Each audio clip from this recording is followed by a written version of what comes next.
am here with my friend Wendy Lee, who is a freaking genius when it comes to managing money. Because here's the deal.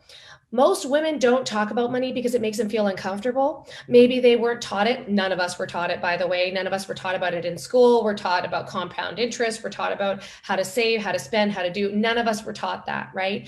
And so it's almost embarrassing as you get older to be like, I don't know what to do for my retirement, or I don't know what to do as the next stage, right? It's kind of crazy. And so I wanted to have a bigger conversation with you, Wen, because here's the deal. It's one thing to make money. It's another thing to keep it. Amen. Right? Learn the hard way. We both learned the hard way, right? Hard money, you spend it like you're like, I am in it to win it, and I can buy that car, and I can buy this, and I'm going to get new shoes and all that, right? And so you get really excited when that happens, but you realize that maybe that isn't sustainable forever. And so one of the things that you do very well is help people manage their money. And I'd love to have a little conversation with you around that. And maybe, can you just give people a little background into who you are and why you got into this, Yeah. This is like the most fun conversation for me, which is hysterical to me because literally a year and a half ago, talking about money made me cringe. Okay. So yeah, I get it. I am like so 8.5 years ago, I became an entrepreneur. It was almost 9 years ago now. I became an entrepreneur. It was like, I got the side hustle to pay off debt while I worked my full-time job. And then a couple months in, two things happened. One is I realized the income potential being my own boss. Yep. And two, I got laid off from my full-time job. And it was my second layoff in a row. And I was like, screw this. I'm just going all in as an entrepreneur. And I had my back against the wall, man. I was the primary breadwinner for my family. At the time I only had 3 kids, but that turned into 5 very quickly. Right. And so I had to make it work. So I hustled like crazy as an entrepreneur. And here's the cool thing and the big hurdle. Okay. The cool thing was by my 3rd year, I'm making 6 figures residual. Right. And then I'm having 5-figure a month paychecks. Right. And it was awesome. It was the most money I had ever made. I was hardly working. I mean, I was working like 5-10 hours a week. And I was present for my kids. It allowed me to adopt kids. We brought kids home from Africa, added to our family, had another baby. Right. It was amazing. But what I did not have was knowledge around how money works. And I did not have any financial smarts. So it's like, I was good at making it, but nobody talked about what to do once you make it. Yeah. No. And I was in network marketing, and my leaders at the last company I was at were like, this is my retirement plan. It's going to keep going up. Right. My upline were making $300,000 a month. Right. And no income claims, but this is the kind of money that's possible in the industry. People don't get that, right? People don't get it. And so you're looking at, me, I'm looking at this person going, 3 years ago, she was making what I am. So that's my path, right? Like, wow, I can't wait for that to happen. When we adopted our kids, I actually pulled from the money we were saving for taxes to adopt our kids. And I'm like, I'll make it back. And guess what? There was a hiccup in the company. We had we brought in a new IT guy, and he did something quirky, and our whole website went down. And basically all of our income in 1 month got cut in half. And that was a big deal because guess what I did? As my income grew, so did my lifestyle, and so did all my bills. Mm-hmm. Right. Mm-hmm. And here I was, all of a sudden I have less income coming in. I have a $55,000 tax bill that I can't pay. Yeah. And I added 3 kids to my family. And it was so difficult to be making on paper really good money and really have nothing to show for it. Yeah. And I got stuck in that cycle for a while. Sold my business, sold my house, had all this cash, but then dwindled it away to nothing. Right. Because when I saw the big fat money in the bank account, I'm like, I can do this. I can go on that trip. I can do this. Right. I had no plan. I had no money sense. And my lowest point, I totally overextended myself. I committed to things I couldn't pay for. And My income wasn't growing at the rate I thought it would. It was still really good income, but not at the rate, in my mind it should be. And had this tax bill that I kept avoiding until they depleted my bank account. Right. Right. And that's the hardest part, because when you start making money like that, you think it's going to last forever. You think it's going to continue to go on and go on and go on. And it doesn't all the time. Now, granted, there are ebbs and flows in business all the time. Like that is completely normal. But what people don't plan for is that rainy day fund, right? You always hear that in the beginning that like, oh, you need a rainy day fund in case something happens or takes you out or somebody gets sick. What I didn't know is that the statistics were 1 in 3 people within a lifetime will be off for 2 years on disability. And like, did you plan for that? 1 in 3. So like the odds of you and your partner, it's like, it's not very good odds, right? Well, if you don't plan for that stuff. The other thing is companies change, businesses change, people change careers all the time. And so if you don't plan long-term for that, I had a ton of success in network marketing too. And then all of a sudden something changed with the company and I had to leave out of integrity. And now I no longer get those big paychecks every single month. I got to start from the ground up. And exactly what you said, where does that happen? In your savings. You're like, oh, this money I saved for taxes. We'll just dabble in that. Right. Yep. And then you start eating it away. Yep. Sorry, one. Go ahead. Totally fine. So yeah, so I found myself at this place where I was like, I don't even know what to do anymore. And so I got in touch with an IRS attorney and I was talking to her, and then like God intervened, and at a networking event, I was speaking at this networking event about social media, and there was a guy in the crowd that hired me to work to help him with his social media. Guess what? He was a financial planner and a financial coach. And we started talking, and I was telling him about what I'm going through. And I was humiliated, like that I owe this IRS bill and that I don't have enough money to make it. And I'm making plenty. And it was like, my bills are overwhelming me. I just felt lost. Right. And so one thing I'm super passionate about now is surrounding yourself with your own money team. Right. So finally I got the right accountant, right, who has saved me tons of money on taxes. I got a bookkeeper, right? And then I have this financial planner. So as I started working with him in social media and teaching him how to grow his brand online, I was like, wait, how come I didn't know this stuff? Wait, what you're talking about? I can control my taxes in retirement. Wait, I can save this way. Wait, I can grow my money and not have loss. Wait, I can, like, as I'm learning from him, I'm like, nobody teaches this stuff. Nobody. And there was a book that I read that I want to recommend everyone read. It's called Profit First by Mike Michalowicz. Do you ever read that, Christina? I have. Yeah. It's excellent. Oh my gosh. When I read that, it was like, boom, light bulbs, right? Because we're taught to make money as entrepreneurs, but people aren't teaching us what to do with it when it comes in. And Profit First was the first book that I was reading right around the time that I'm surrounding myself with these people that are no money, right?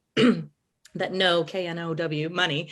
And I started saying, okay, my commission check from my network marketing company is not my paycheck. That's right. That's my revenue. Yes. That's my business revenue. Yes. So what do we do with business revenue? We divide it up. We got to pull out for taxes. We got to pull out for profit. We got to pull out for reserves for the rainy day, for when, something might happen. Right. The company's system crashes and your income goes back to half, right? You got to save for that reserve. And then a percentage of it became my paycheck, right? How many of you guys watching have a budget for your business, right? Convention with network marketers, right? Convention comes around and everybody's stressed out about paying for the hotel and all, and the travel and all that. That should be something that's in your budget every month that you're putting away. That's coming every year, right? Your monthly expenses for your business, if you have those, put that back. Your cell phone, like there's so many things that, I'm not a tax professional, get with a tax professional and talk about what can you write off? What can your business pay for? Have your business pay for things. And then what is your personal?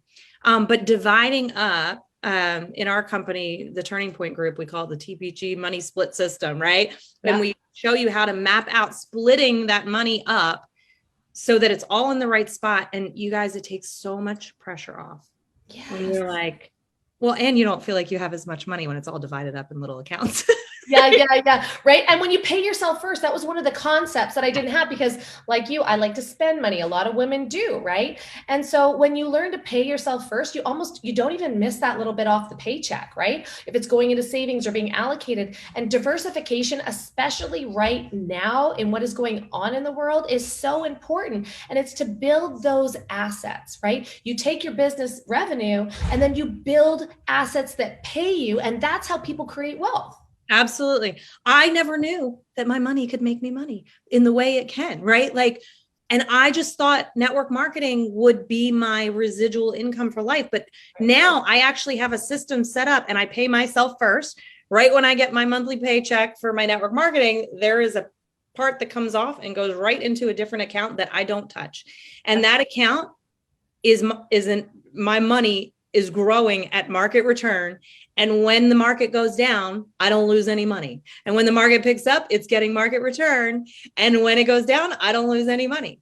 And I don't plan on touching that money. But here's the cool thing too. As it grows, if I need to ever borrow it, I can become my own bank and I can borrow from myself and pay myself back the interest instead of paying in a bank, which is amazing, right? So there's so many concepts out there that we're just not being taught. Like, I'm like, man, I wish I knew this stuff in my 20s. Oh my God, I wish I knew when I came out of high school. Like, I feel so lucky that my kid is going to understand how money works and how to save and how to, how to allocate. Because had you started when you were 18, you'd have all of your retirement savings done by now, right? The most powerful thing, more than the amount of money you invest, is the amount of time it's invested. Yes. Time is more powerful than the money. And I think conversations like this are so important because most people are embarrassed about it. Most people are embarrassed that they don't really know. Like, I remember talking to my friend and I was like, oh yeah, like Ryan and I were talking about our retirement and what we're putting away. And he's like, yeah, I put $50 a month away. And I'm like, you're 36. Mm-hmm. You're putting $50 a month away for your retirement. Do you have a long-term plan? Like, do you have a long-term plan on how you're going to build equity? Or like, do you have life insurance? Do you have all of these other disability insurance? Are there things that you have set into place so that it doesn't completely disrupt you in your lifestyle and everything that you do? Or if somebody gets sick, somebody in your family gets sick, because the odds of that, what people haven't thought about in their 30s and early 40s, what happens when their parents get sick? Do they have money allocated to them? Are they moving in with you? Are you going to have to pay for care? Are you going to put them into an assisted living? Do they have all that taken care of? We don't ask the hard questions because it's uncomfortable. We won't want to talk about dying. We won't want to talk about our wills. We don't want to talk about all that kind of stuff. But when you learn to get money to work for you, as opposed to you're working for money, everything shifts. It's a difference between people that are rich and people that are wealthy, Absolutely. Right? People that are rich have money and they spend it. People that are wealthy create generational wealth to help their families down the line, and often will change the lineage of the rest of their family because they've taken the time to learn about money, and it's available to everybody. Absolutely. It's available to everybody to just pick up a book like the one that you recommended, And it's so many people, and this was my misconception, that I had to have a certain amount of money to start. Thank you. And that's not true, right? You can build generational wealth without being wealthy. Yes, absolutely. There are strategies you can put in place to build generational wealth without being wealthy. And I think that's incredible. And I bet most people listening to this didn't think that was possible. Right. Well, and you know what I love too, is that you talked about having a money team, right? When you're in business, you surround yourself with other entrepreneurs, you learn from other people. Maybe you hire a coach, a business coach, right? Why would you not hire a money coach? It is the most important thing. It is the most important thing. And so when you surround yourself with a team of people, maybe, I don't know all the ins and the outs of investing. I don't know all the ins and the outs of crypto or all the things that are going on in the world, but I hire people or surround myself with people that have the knowledge to help me so that I can create, right? It might not be your thing. You might not want anything to do with it. Numbers may make you go squirrely, but like my bookkeeping and all that. Right? Yeah. No, that was the first thing I did when I started business. I'm like, I have no business being in business, but I need to hire a bookkeeper and accountant because I don't know any of that stuff. And it makes me like go cross-eyed, right? But it doesn't matter when you start surrounding yourself with people that know more than you or have, like I always say, don't ever take advice from somebody you wouldn't trade places with, right? So you seek out people that are doing things with their money, or you've seen them invest in a certain way, or you've had different conversations. And that's exactly why we're having this conversation today. It should spark your interest, or at least make you think and wonder, hey, maybe I should get on that for long-term investing, for long-term retirement, for, for bigger plans, because we don't know what the future is going to be. And by the way, if you're waiting on the government to save you, I don't think that's a great plan, right? When you can become your own bank, when you can live debt free, when you can start creating assets that pay you, or assets that you can borrow against or borrow in, all of a sudden the whole world opens up to you. Yep. Right? And you're talking about assets. I want to ask, who has calculated their net worth? Right? Most people don't, unless they're wealthy. The wealthy, guess what they're doing? They know. And watching every quarter or every month, they know what their net worth is. Mm-hmm. And that's a powerful number that now I track. Right. And mine was negative when I started tracking. Oh, I think I need to have that conversation with you off camera. Right. But so that's something to watch, right? What are your assets? What are your debts, right? What is your net worth? And work on, I always say this, right? What you track, you can measure, and what you measure, you can grow. Yes. If you're not and most people don't track because they don't want to know. They don't want to know. We want to put our heads in the sand. I put my head in the sand for like 4 years when it came to what I owed the IRS. I did, until it came back to bite me in the butt, and there was nothing else to do. And I cried on the phone with my IRS attorney, and she said, Wendy, and this was the first time I was like, okay, I feel like, I don't know, a sense of relief and like a path moving forward. But she said, Wendy, I know you feel like you're the biggest loser on the planet right now. She's like, but what you do and the way you generate income and what you're telling me you make is freaking brilliant. And I could never do it. She said, so keep doing what you're good at and let me do what I'm good at. Yes. And I was like, it was like, I'm telling you, Christina, like I have chills saying that, because it was such a relief to go, I don't have to know everything and I don't have to be good at everything. I can find people that are good at this and lean into them. And that's why, you've seen it. I've taken a major shift. I went from teaching people social media to now I am passionate. I don't know all the money stuff, but I have a team that I bring my clients to that have, a combined probably 70 years experience, right? Like there's so much experience in the team that I work with. And my mentor and partner, John, we do videos every week, Money Moves videos, and he has a ton of experience in real estate and investments and banking. And the knowledge he brings and the way he explains how money works in simple terms. I don't know if you're like me, I met with financial people before, and it's like on purpose, they talk over your head. So you feel like an idiot and you don't know which questions to ask. So you just like sign the dotted line and go, I'll do whatever you tell me. Right. What I love about our team is we make things so simple and use really good analogies, and we empower our clients to go, okay, this makes sense. Yeah. Right. And now I get to choose what makes sense for me. Right now, I get to make a decision based on knowledge instead of fear. Yes. Right. Yes. And that's what most people do, is they sweep it under the rug. Like I remember when I first had insurance, it was through a company plan. When I was a hairstylist, I worked at a salon. I had a company plan. And we were so lucky to meet that financial planner, because he's the one that I had no idea what to do. He's the one that got us on the path, at least. And I still have that package to this day that is going to set me up in the future. And it was so interesting because they don't even offer that anymore. And it's so interesting when you meet the right people along the path. Like, don't be scared to have the conversation and be like, can you explain it to me? Like, I really want to understand this. I want to grow my money mindset. I know that money matters. I know that we should be talking about money, because that education is what's going to make more of it for me. But to have the courage to do that, and like, again, having more conversations like this, Wendy, where can people find you? Like, how can they get a hold of you if they want to have this conversation and maybe start with you and talk about how they could be managing things a little bit better? Yeah, wendyleeonline.com or at wendyleeonline on Instagram. But wendyleeonline.com, there's a little pop-up that'll say, get your free wealth map. And the cool thing about my team too is we do complimentary calls. You don't pay us for financial plans, right? When you come through me, I get on a call with you and I link you up with the best person on my team as a fit for you. And we help map out a wealth plan, a wealth building plan for you. And it's not an overnight thing, right? Like, not most of us are not in a position where we're like, hey, I can implement all the things today and here we go, right? Most of the time it's a process, but we teach you 6 different areas that are key to building wealth. And we touch on every one of those. We go through a financial plan and we show you, here's the yellow flags, here's the red flags, here's the green flags where you're doing awesome, right? And here's the map, here's the plan for moving forward, right? Because like you said, your friend that puts $50 a month away, he probably has no idea how much money he even will ever have in retirement. But we take a look and we reverse engineer, right? Where do you want to be in retirement? What age do you want to retire? What do you want the income to look like there, right? And we create a plan and go, okay, here's where you told us you are, where you want to be, and here's how you get there, right? Amazing.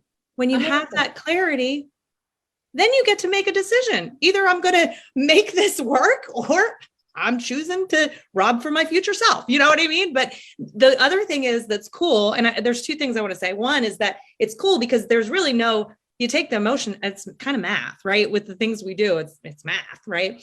And now when you have your stuff in the market, you know, and you have the risk of loss, that's a whole other story. But the way we teach things, we don't risk your money. And so it's math and we can show you what it's going to look like, right? But then the other thing you said about mindset, and I want to touch on that really quick too, because mindset is so important. You can have all the tools, you can have all the knowledge, but if you have a negative money story in your mind, you have a negative money mindset, then it doesn't matter. Yeah.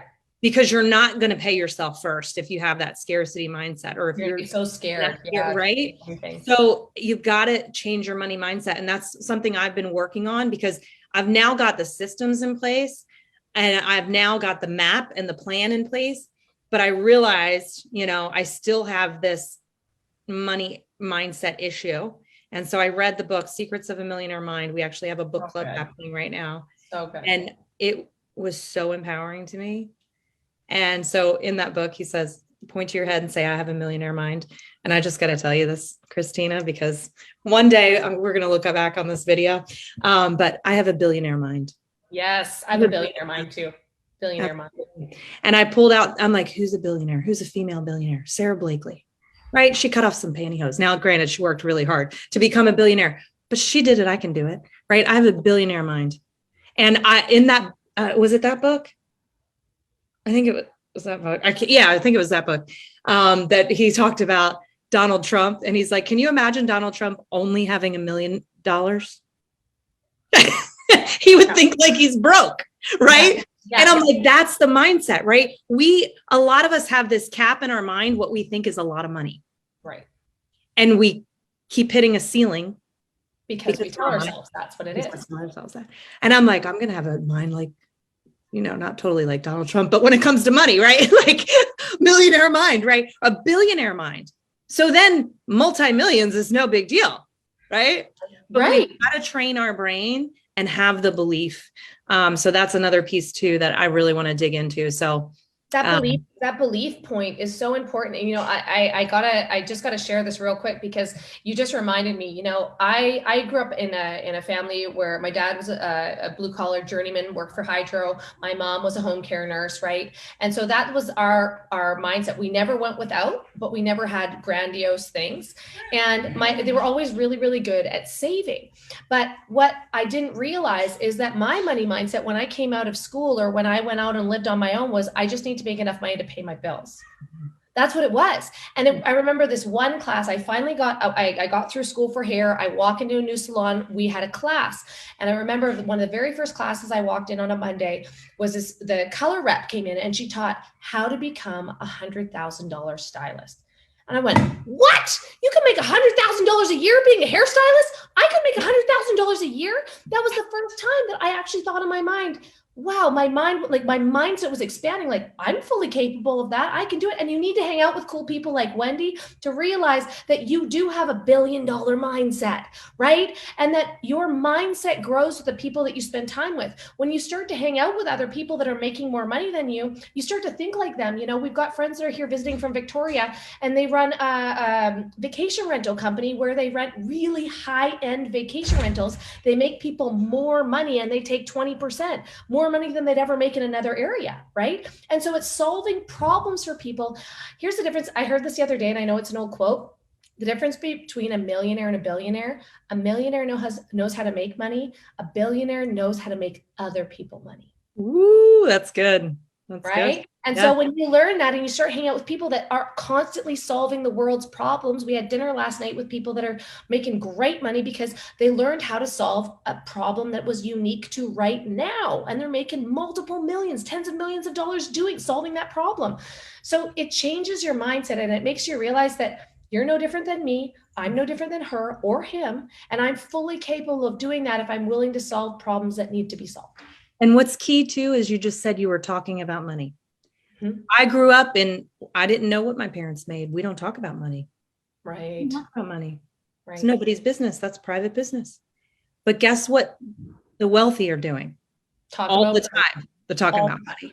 Yep. They're talking about money. What are you doing with your money? What am I doing with my money? How are you in that? What are you doing here? And that's what I actually really love getting into the whole network marketing industry, because it is like average people that all of a sudden can make money that they've never really dreamed of, right? Because they see the vision and they're willing to work at it, right? And for me, I don't have a degree. I did go to university, but I dropped out before I got my degree, right? So I don't have those things, but it doesn't mean anything, and it gives people an even playing field. But the thing is, those people also don't have a mindset for money. And so you start to learn from people and you start to grow with people and you start surrounding yourself with people that are making more money than you. And the conversation is absolutely different.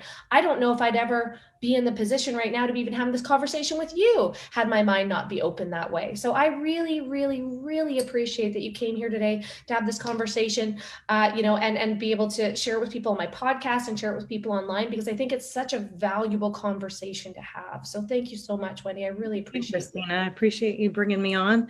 And yeah, it's just so fun to find something like I found my lane, On your thing, man. It's and awesome. through all the hardships, right? So I want to say that too, just wrapping up, anything hard you're going through, man, it might wind up being your story that grows your business and changes your life. So absolutely. Thank you so much, my friend. I hope you're having a great afternoon, and we'll see you next time. All right. Thank you. Bye for now. Bye.